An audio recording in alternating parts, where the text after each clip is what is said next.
দুর্গাপূজা ২০২৫ ময়মনসিংহ নগরীতে প্রস্তুতি তুঙ্গে। বিশেষ প্রতিনিধি বিশ্বনাথ সাহা, বিশ্ব, ময়মনসিংহ। বিস্তারিত জানাচ্ছি আমি আয়েশা ইভা।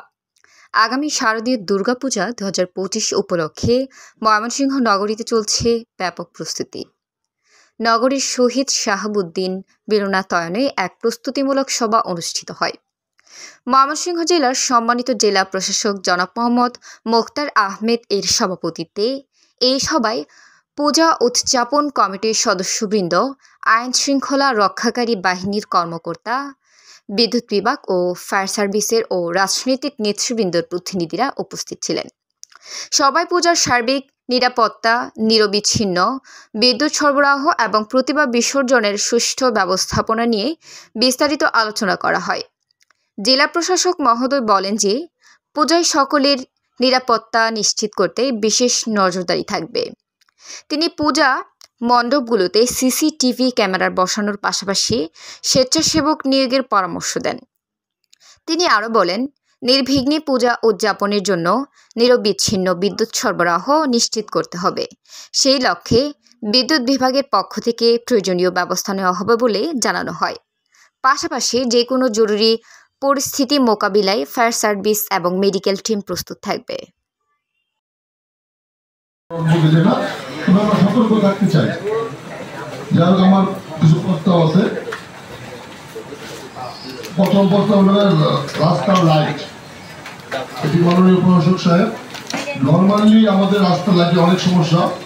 আমি কিছুদিন পূর্বে আমাদের ইঞ্জিনিয়ার জুল্লু সাহেব, তাকে আমি যে জায়গায় থাকি আমার, এবং এছাড়াও পূজা উদযাপন ফ্রন্ট থেকে এসছেন এবং এসেছেন আমাদের মাঝে বাংলাদেশ হিন্দু বৌদ্ধ খ্রিস্টান ঐক্য পরিষদের সবার আমরা পরিচিতি শুনলাম। এখানে যেন অনেক বড় একটা বৃহত্তর একটা মিটিং। আমরা যদি একটু সংক্ষেপে না যাই তাহলে এশা পার হয়ে যাবে, শেষ হবে না। আমাদের মিটিংটা করতে হবে, যে আলোচনাগুলো সেটা আপনাদের কাছ থেকে আমি শুনবো। তার আগে আমি ২-৩টা পয়েন্ট বলতে চাই। আমি তো ছিলাম না, কিন্তু যেটা হয়েছে গত বছর শারদীয় দুর্গাপূজায় যে সকল কার্যক্রম সিটি কর্পোরেশন থেকে নেওয়া হয়েছিল তার একটি ছিল যে সকল পূজা মণ্ডপে ৭,০০০ টাকা করে অনুদান দেওয়া হয়েছিল। এই কাগজটা আমি পেয়েছি, তা আমি আপনাদেরকে পড়ে শোনাচ্ছি। ২ কেজি করে মিষ্টি লাড্ডু দেওয়া হয়েছে।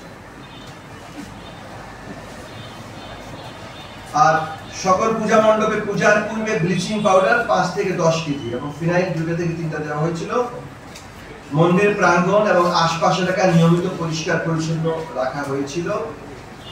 পূজার পূর্বে এবং চলাকালীন সময়ে মন্দির প্রাঙ্গণ আশপাশ এলাকায় নিয়মিত মশক নিধন কার্যক্রম চলমান ছিল। বিসর্জন ঘাট পরিষ্কার পরিচ্ছন্ন, মাটি ভরাট এবং মেরামতের কাজ করা হয়েছে।